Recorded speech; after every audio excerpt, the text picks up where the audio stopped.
Praise the lord.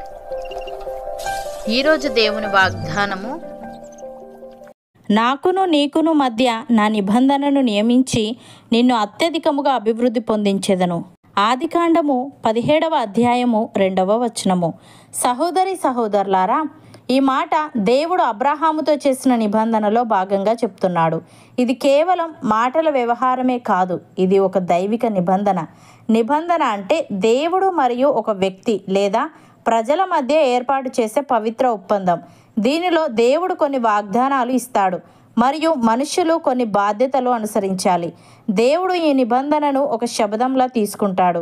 దీనిని నెరవేర్చడానికి ఎప్పుడూ కట్టుబడి ఉంటాడు.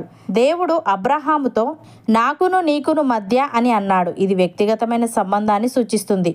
దేవుడు అబ్రహాముతో ప్రత్యేకమైన ఒప్పందం చేస్తున్నాడు. దేవుడు అబ్రహామును ఆశీర్వదించి అతని వంశాన్ని ఆకాశ నక్షత్రాల వలె చేస్తానని అన్నాడు. అతని వంశధారులు ఇజ్రాయేలు జాతిగా ఏర్పడ్డారు. అనేక రాజులు, ప్రవక్తలు, చివరికి యేసుక్రీస్తు కూడా అబ్రహాము వంశంలో పుట్టాడు. దేవుడు అబ్రహాము వంశంలో నుండి యేసుక్రీస్తును పంపాడు. మనము క్రీస్తు సంబంధులమైతే అబ్రహాము సంతానమై ఉండి వాగ్దానమును బట్టి వారసులము. అంటే ఇప్పుడు మనం కూడా ఆ నిబంధనలో భాగస్వాములు అవుతాము. ఈ నిబంధన పరిస్థితులతో కాకుండా దేవుని నమ్మకత్వంపై ఆధారపడి ఉంటుంది. ఈ నిబంధనలో మనం ఉన్నప్పుడు మన అభివృద్ధిని ఎవ్వరూ ఆపలేరు. దేవుడు అబ్రహాముతో నిన్ను అత్యధికముగా అభివృద్ధి పొందించదనని చెప్పాడు. ఇది శారీరకంగా అంటే వంశపరంగా, అలాగే ఆధ్యాత్మికంగా, సామాజికంగా మరియు ఆర్థికంగా అభివృద్ధిని కూడా సూచిస్తుంది. మనము దేవునితో నిబంధనలో ఉన్నప్పుడు ఆయన మన జీవితాన్ని అభివృద్ధి పరుస్తాడు. మన శ్రమను వృధా చేయడు. దానిని ఉపయోగించి మన కుటుంబానికి మరియు సమాజానికి ఫలితాలు ఇస్తాడు. మనము కనబడని విషయాలను విశ్వాసంతో నమ్మినప్పుడు దేవుడు కనబడే విజయాలను మన జీవితం ద్వారా చూపిస్తాడు. భక్తుడు ఈ విధంగా అంటున్నాడు, అబ్రహాము దేవుని నమ్మెను, అది అతనికి నీతిగా ఎంచబడెను. కాబట్టి విశ్వాస సంబంధులే అబ్రహాము కుమారులని మీరు తెలుసుకొనుడి. దేవుడు విశ్వాస మూలముగా అన్యజనులను నీతిమంతులుగా తీర్చునని లేఖనము ముందుగా చూచి నీ యందు అన్యజనులందరూ ఆశీర్వదింపబడుదురు అని అబ్రహామునకు సువార్తను ముందుగా ప్రకటించెను. కాబట్టి విశ్వాస సంబంధులే విశ్వాసము గల అబ్రహాముతో కూడా ఆశీర్వదింపబడుదురు అని. ప్రియులారా, అబ్రహాము తాను విశ్వసించిన దేవుని ఎదుట, అనగా మృతులను సజీవులనుగా చేయువాడును, లేని వాటిని ఉన్నట్టుగానే పిలుచువాడునైనా దేవుని ఎదుట అతడు మనకందరికీ తండ్రి అయి ఉన్నాడు. ఇందును గూర్చి నిన్ను అనేక జనములకు తండ్రినిగా నియమించితిని అని వ్రాయబడి ఉన్నది. నీ సంతానము ఈలాగు ఉండునని చెప్పిన దానిని బట్టి తాను అనేక జనములకు తండ్రి అగునట్లు నిరీక్షణకు ఆధారము లేనప్పుడు అతడు నిరీక్షణ కలిగి నమ్మెను.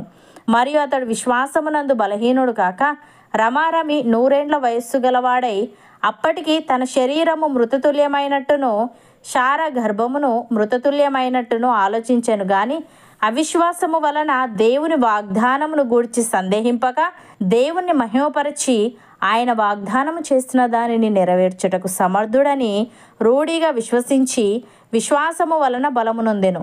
అపోస్తలుడైన పౌలు తీతుకు వ్రాస్తూ ఈ విధంగా అంటున్నాడు, దేవుడు ఏర్పరచుకొనిన వారి విశ్వాసము నిమిత్తమును నిత్యజీవమును గూర్చిన నిరీక్షణతో కూడిన భక్తికి ఆధారమగు సత్య విషయమైన అనుభవ జ్ఞానము నిమిత్తమును దేవుని దాసుడును యేసుక్రీస్తు అపోస్తలుడునైన పౌలు మన అందరి విశ్వాస విషయములో నా నిజమైన కుమారుడగు తీతుకు శుభమని చెప్పి వ్రాయినది. ఆ నిత్య జీవమును అబద్ధమాడనేరని దేవుడు అనాది కాలమందే వాగ్దానము చేసెను గాని ఇప్పుడు మన రక్షకుడైన దేవుని ఆజ్ఞ ప్రకారము నాకు అప్పగింపబడిన సువార్త ప్రకటన వలన తన వాక్యమును యుక్త కాలముల యందు బయలుపరచెను. తండ్రి అయిన దేవుని నుండి మన రక్షకుడైన క్రీస్తు యేసు నుండి కృపయు కనికరమును సమాధానమును నీకు కలుగునుగాక అని. సహోదరి సహోదరులారా, యేసు మన కొరకు ప్రతిష్ఠించిన మార్గమున, అనగా నూతనమైనదియు జీవము గలదియు ఆయన శరీరము అను తెర ద్వారా ఏర్పరచబడినదియునైన మార్గమున ఆయన రక్తము వలన పరిశుద్ధ స్థలమునందు ప్రవేశించుటకు మనకు ధైర్యము కలిగి ఉన్నది గనుకను, దేవుని ఇంటిపైన మనకు గొప్ప యాజకుడున్నాడు గనుకను మనస్సాక్షికి కల్మషము తోచుకుండునట్లు ప్రోక్షింపబడిన హృదయములు గలవారమును నిర్మలమైన ఉదకముతో స్నానము చేసిన శరీరములు గలవారమునై ఉండి విశ్వాస విషయములో సంపూర్ణ నిశ్చయత కలిగి యథార్థమైన హృదయముతో మనము దేవుని సన్నిధానమునకు చేరుదము. వాగ్దానము చేసినవాడు నమ్మదగినవాడు గనుక మన నిరీక్షణ విషయమై మనం ఒప్పుకొనినది నిశ్చలముగా పట్టుకొందము. అవును అన్నవారు నాతో పాటు ప్రార్థనలో ఏకీభవించండి.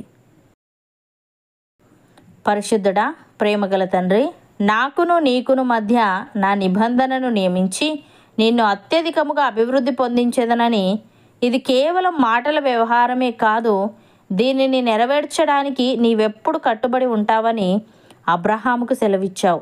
దేవా, నీవు అబ్రహామును ఆశీర్వదించి అతని వంశాన్ని ఆకాశ నక్షత్రాల వలె చేసి అబ్రహాము వంశంలో నుండే యేసుక్రీస్తును పంపావు గనుక మేము క్రీస్తు సంబంధులమైతే అబ్రహాము సంతానమై ఉండి వాగ్దానమును బట్టి వారసులమని సెలవిచ్చావు గనుక నీకు కృతజ్ఞతలు. దేవా, అబ్రహాము నిన్ను నమ్మినట్టుగా మేము నీయందు నమ్మిక ఉంచి విశ్వాసము గల అబ్రహాముతో కూడా ఆశీర్వదింపబడే వారముగా ఉండుటకు సహాయము దయచేయమని, మా మనస్సాక్షికి కల్మషము తోచకుండునట్లు ప్రోక్షింపబడిన హృదయములు గలవారమును, నిర్మలమైన ఉదకముతో స్నానము చేసిన శరీరములు గలవారమునై ఉండి విశ్వాస విషయంలో సంపూర్ణ నిశ్చయత కలిగి యథార్థమైన హృదయముతో మేము నీ సన్నిధానమునకు చేరుటకు కృపచూపమని, నీవు మాకిచ్చిన ప్రతి వాగ్దానమును మా జీవితంలో నీవే నెరవేర్చమని యేసుక్రీస్తు నామమున ప్రార్థిస్తున్నాము తండ్రి. ఆమెన్.